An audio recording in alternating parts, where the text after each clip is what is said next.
The packing tape ripped across the driveway while my 70-year-old father loaded 28 years of his life into a moving truck. Across the street, HOA President Marissa Vale watched him with a coffee in her hand and a satisfied smile. She had spent months pressuring my parents out of the home they had worked decades to afford, and now she thought she was watching them surrender. I am Caleb Whitaker, and I was standing close enough to see that smile disappear later. What would you have done in my place?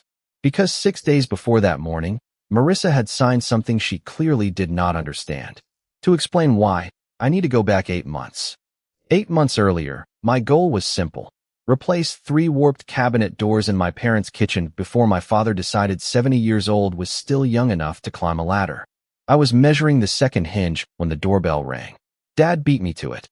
Marissa Vale stood on the porch in a bright pink, purple, and white floral suit, holding a leather folder against her chest. Her blonde hair was pinned into its usual polished twist, one loose strand resting across her forehead. "Thomas, I wanted to handle this personally," she said. I set down my tape measure and walked over, my dark blue plaid shirt still dusted with sawdust. Marissa handed Dad a violation notice. The Homeowners Association wanted his workshop extension reviewed for architectural compliance. I read it twice. This addition was permitted in 2001. A city permit is not the same as association approval, Marissa said. You know that. Dad disappeared into the hall and returned with the old closing binder he kept in his tool cabinet. He flipped directly to a yellowed page showing the workshop had been approved by the Architectural Committee 25 years earlier. Marissa studied it longer than I expected. Then submit a copy with your appeal. Why appeal something already approved? I asked. Her eyes moved to me. Because the current board has no record of this document. That answer bothered me more than the $50 fine. I manage construction estimates for restoration projects. Missing paperwork happens. But when the homeowner has the approval and the association does not, you verify the record before issuing a violation. I photographed the notice, the approval, and the certified mail envelope lying on the counter. I will send everything today. Marissa gave me a professional smile.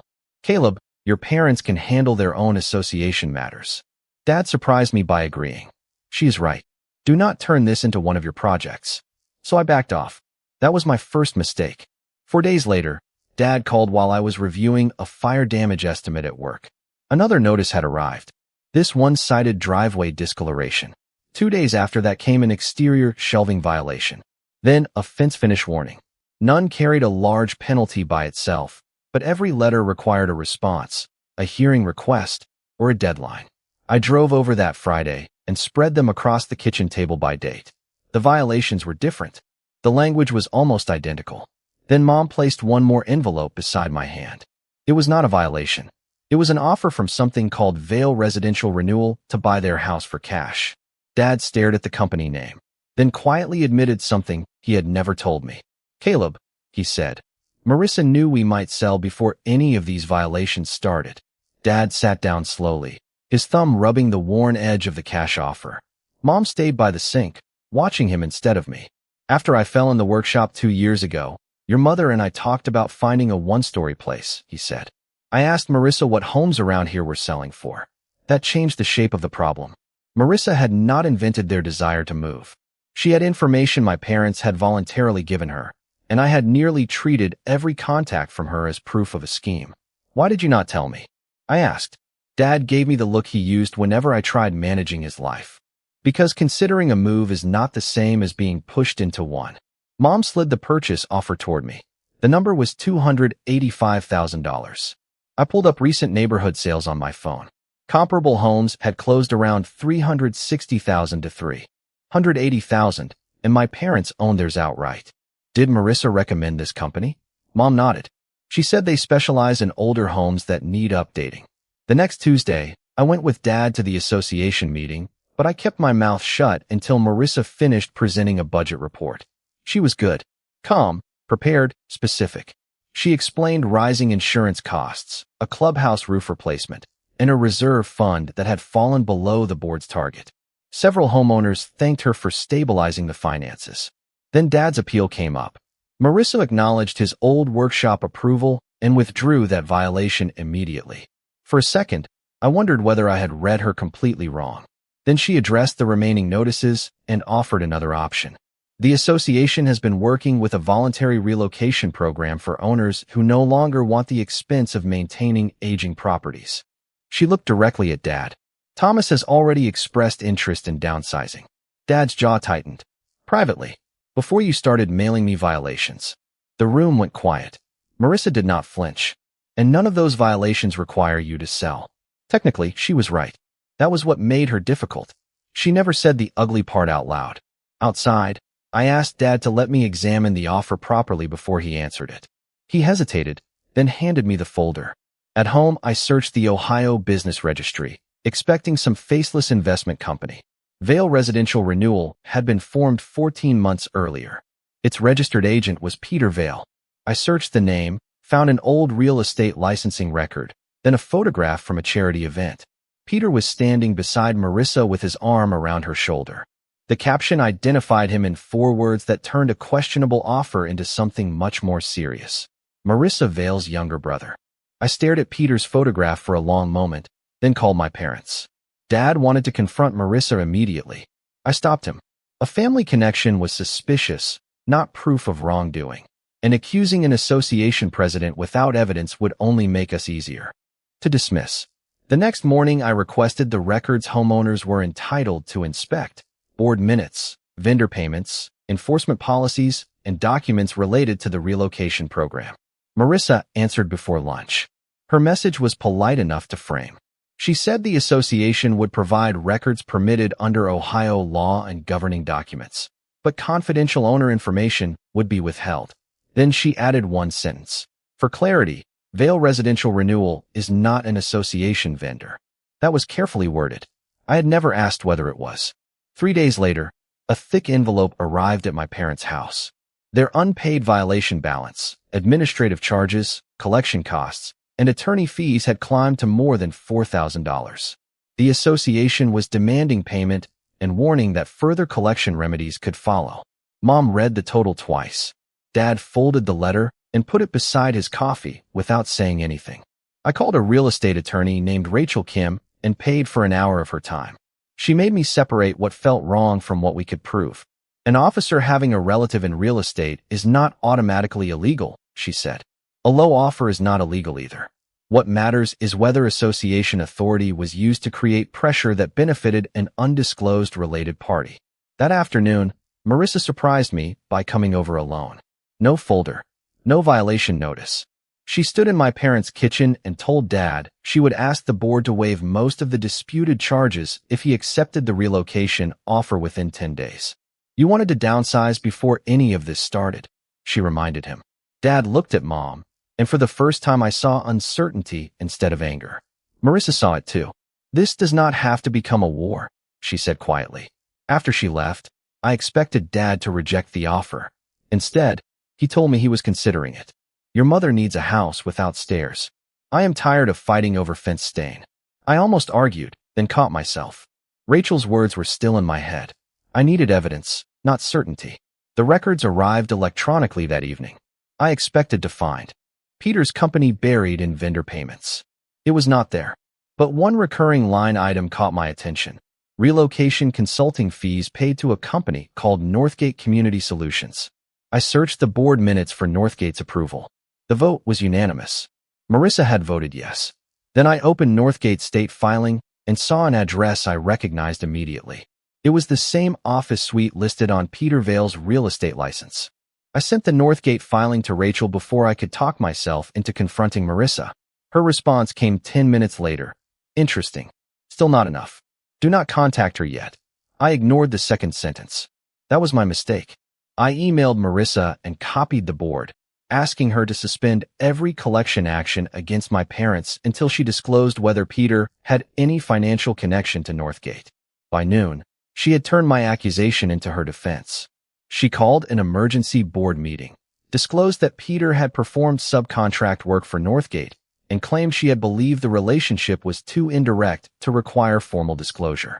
Then she voluntarily recused herself from future relocation votes. It was clean, controlled, and just plausible enough to split the board. Worse, she produced an email Dad had sent her 11 months earlier asking whether she knew anyone who bought homes as is, because he and Mom were considering downsizing. Marissa read it aloud. Thomas approached me first. I watched 3 board members visibly relax. Dana Brooks, the treasurer, did not. She kept staring at the financial packet. After the meeting, she caught me near the clubhouse door. "You should have waited," she said. "For what?" "For someone who actually has access to the books to finish looking." Then she walked away. The consequences arrived the next morning. Rachel called to tell me the association's collection attorney had formally entered the dispute, which meant every careless move could now cost my parents more money. Dad was furious with me. "I asked you to help, Caleb, not turn our kitchen into a courtroom. They are pressuring you to sell below market. And now I have lawyers billing me. Because you wanted to expose somebody." That landed because he was right about part of it. I had treated being suspicious like being prepared. They were not the same thing. I stopped chasing Marissa and started mapping what had actually happened to the houses involved in the relocation program. Before I could finish the first property, Dana called from an unfamiliar number. "Come to the clubhouse," she said. "Leave your phone in your truck." She met me in the records room and unlocked an old steel cabinet. Inside were developer files that predated Marissa's presidency. Dana pulled out a property schedule and tapped one address. 8 Winding Creek Lane. I knew it immediately. Marissa's brick colonial at the end of the cul-de-sac. "Why are you showing me her house?" Dana's expression tightened. "Because it is not her house." She slid an occupancy agreement across the table. The recorded owner listed on the attached property record was Briar Glen Homeowners Association. Then Dana opened the agreement to a termination clause and placed her finger beneath one sentence.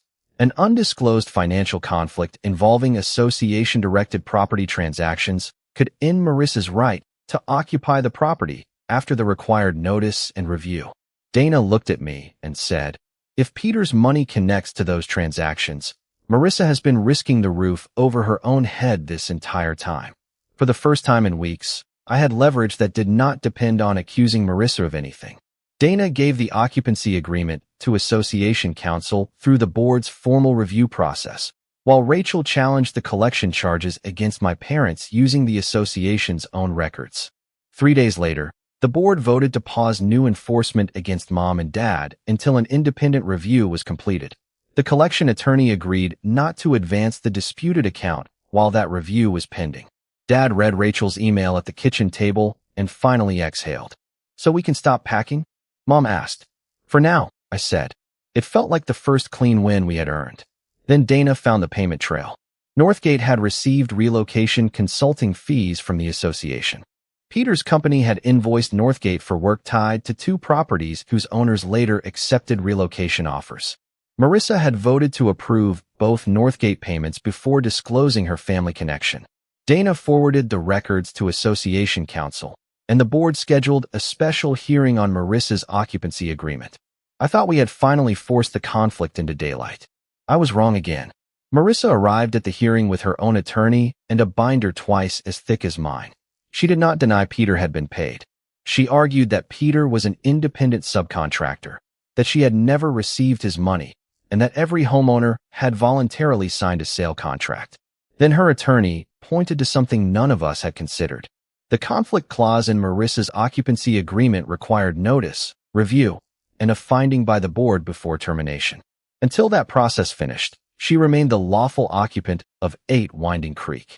No shortcut, no dramatic lock change, nothing. Marissa looked directly at me. "You wanted procedure, Caleb. Now we follow procedure." Then she made her strongest move. She offered my parents a complete waiver of the disputed association charges if they signed the original cash sale within 48 hours. Dad asked everyone to leave the room. 20 minutes later, he called me back in. "We are not taking Peter's offer," he said. I smiled too soon. "We found another buyer." Mom handed me a contract from a local couple represented by an independent agent. The price was $91,000 higher, with a closing date 5 weeks away. They had chosen to move on their terms. That should have been the victory. I helped them find a 1-story brick ranch 12 minutes away, and their offer was accepted. Then, 9 days before both closings, my phone rang. Their new seller had received an unexpected job transfer and invoked a contract contingency Rachel confirmed was valid. The purchase collapsed. My parents' old house was still scheduled to close. Their independent buyers could not extend, and backing out now could cost Mom and Dad the sale they had fought to control. They had won the right to leave on their own terms, and suddenly they had nowhere to go.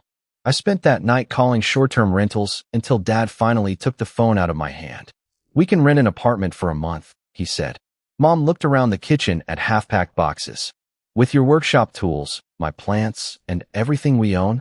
Nobody answered. The next morning, Dana called about something entirely different. Association Council had completed the occupancy review. The board had found that Marissa failed to disclose a material family connection while voting on payments tied to the relocation program. Her occupancy agreement at 8 Winding Creek could be terminated under the clause Dana had shown me, but only after the required written notice period. I asked the obvious question: what happens to the house after she leaves? Dana said the association normally kept vacant property secured until the board decided whether to lease or sell it. Then she went quiet. I understood before she finished. "Temporary occupancy?" I asked. "The agreement allows the board to authorize it," she said. "But do not turn this into revenge. I will not support that." Neither would I. When I told my parents, Dad rejected the idea immediately. "I am not throwing a woman out of her home so I can sleep in her bedroom." "You would not be throwing anyone out," I said. "Her agreement is being terminated because of what the board found. Those are separate decisions." He still shook his head.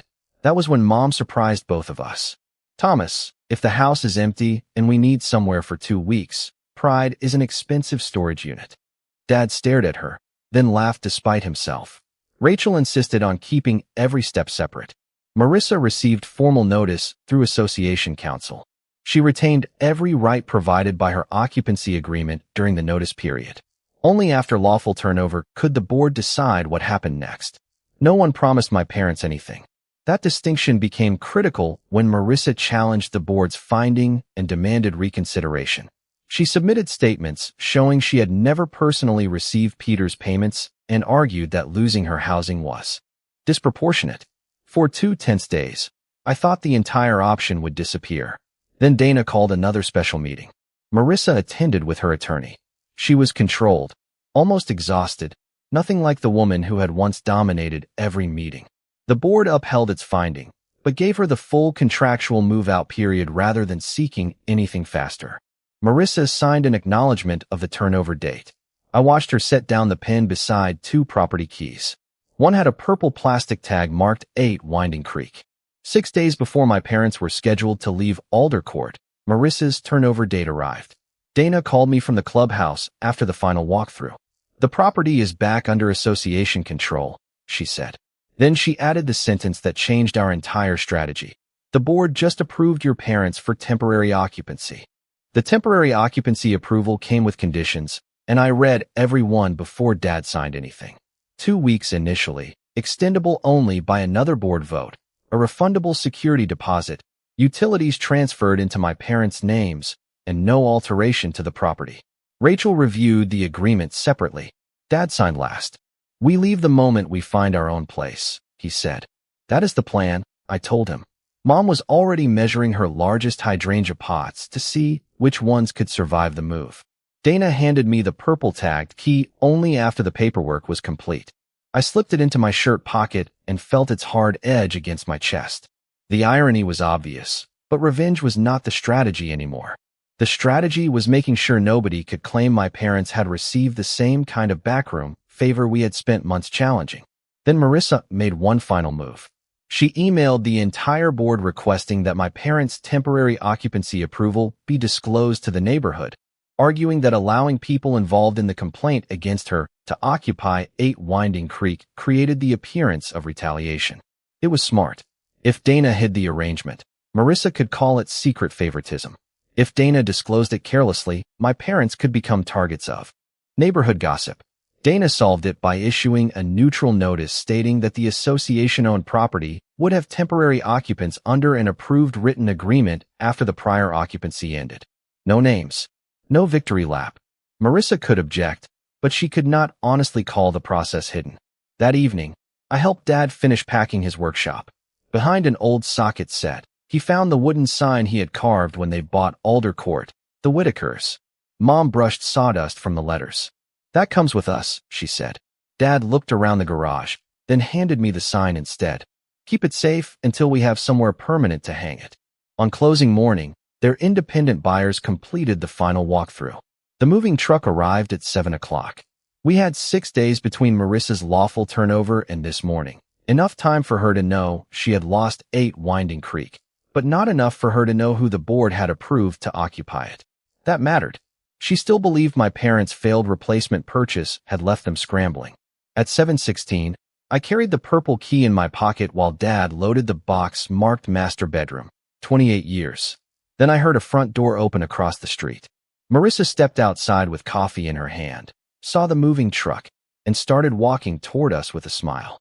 Marissa stopped beside the moving truck and looked at the boxes stacked behind Dad. Her smile was smaller than I remembered, but it was there. Moving day already? Dad kept tightening a strap around his workbench tools. Mom carried another box from the porch without answering. Marissa took a slow sip of coffee. I heard your other purchase fell through. I am sorry. I know this is not how you expected things to end. That almost sounded sincere. Then she added, Peter's offer would have given you more flexibility. Dad finally looked at her. We did fine without Peter. Her eyes shifted to me. Where are they staying? I reached into the pocket of my dark blue plaid shirt and pulled out the purple tagged key. Your place. She gave a short laugh. Excuse me. I held the key where she could see it. They're moving into your house. Marissa. The laugh stopped. Her eyes locked onto the purple tag. I watched recognition move across her face before she could hide it. No, she said. The board cannot use that property to punish me. They are not. Dana's voice came from behind me. Marissa turned. Dana had walked over carrying a copy of the temporary occupancy agreement. Your occupancy ended 6 days ago under the agreement you signed. The property returned to association control. The board approved a separate temporary occupancy after that. Marissa set her coffee on the curb. Her hands were steady, but her voice changed. And you chose the Whitakers? The people whose complaint triggered the review? You do not see the retaliation problem. It was the strongest argument she had left, and Dana knew it. That is why you were not part of the decision, Caleb, she said to me. Then she faced Marissa. He did not vote. He did not negotiate the terms. Association Council reviewed the agreement, and Thomas and Evelyn are paying the same temporary occupancy charge the board approved for the property. Marissa looked at my parents instead of me. You are really going to do this? Dad rested one hand on the box marked master bedroom, 28 years. For 2 weeks, maybe less. Then we are finding our own place. Something in Marissa's expression softened for half a second. Thomas, I never wanted you homeless. Dad nodded toward the moving truck. But you were willing to make being scared expensive. She had no quick answer for that. Then my phone rang. Rachel. I stepped away and answered. She had just received confirmation that the sale of Alder Court had closed. The buyers now own my parents' old house. There was no going back inside, no delayed move, no convenient reset. I looked at the truck, then at the purple key in my hand. Behind me, Marissa was still arguing with Dana. In front of me, Dad closed the truck door. The old house was no longer theirs. 8 Winding Creek was legally available under their signed agreement, and every choice we had made for 8 months had narrowed to one unavoidable moment. Dad looked at me and said, Caleb, start the truck. I started the truck. The drive to 8 Winding Creek took less than a minute. Dad rode beside me while Mom followed in their car. When we stopped in front of the brick Colonial, Marissa remained back at Alder Court with Dana. Nobody cheered. Nobody needed to. I unlocked the front door with the purple tagged key only after Dad showed me his signed temporary occupancy agreement again. That detail mattered to him. He wanted to enter as a lawful occupant, not as somebody taking revenge. Mom carried in the first box. Dad brought the one marked master bedroom, 28 years. The same box Marissa had watched him load while she smiled was now sitting inside the association-owned house she had occupied for years. 2 weeks later, my parents closed on a 1-story brick ranch 12 minutes from me. The sale of Alder Court had given them market value instead of Peter's discounted offer, and because the association's collection review found charges that could not be properly supported, the disputed balance was withdrawn rather than taken from their proceeds. Dana's financial records and the Northgate payments also completed the board's review. Marissa had not been shown to have personally received Peter's money, but her undisclosed family connection, her votes on payments tied to the relocation program, and her failure to disclose the conflict were enough for the board to remove her as president under its governing procedures and end her occupancy under the agreement she had signed. The relocation arrangement was suspended pending new conflict of interest controls. Marissa lost influence because of documented decisions, not because I found one magical piece of paper. Dad and Mom left 8 Winding Creek exactly when they promised.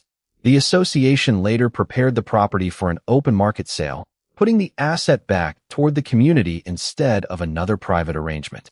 On moving day at their new ranch, Mom carried her hydrangeas straight to the backyard. Dad rebuilt a smaller workshop in the garage, this time without a single stair between him and the kitchen. I opened the last box on the porch and found the wooden sign he had carved years ago. The Whitakers. I handed it to him. "You kept it safe," he said. "You told me to." He mounted it beside the new front door, then handed me his old carpenter's tape measure. "Measure twice," he said. I laughed because I finally understood what he meant beyond lumber. I had spent months trying to save the house where I grew up. What my parents needed me to protect was their ability to choose what happened next. Marissa had tried to turn that choice into pressure, fees, and a discounted sale. Instead, my parents sold for a fair price, walked away without the disputed charges, spent 2 lawful weeks under the roof Marissa once controlled, and ended up exactly where they wanted to be. The last time I saw that purple key, I returned it to Dana. The last time I saw Marissa smile at my parents packing, she thought they were leaving defeated. She never imagined where that moving truck was going. Justice had the right key.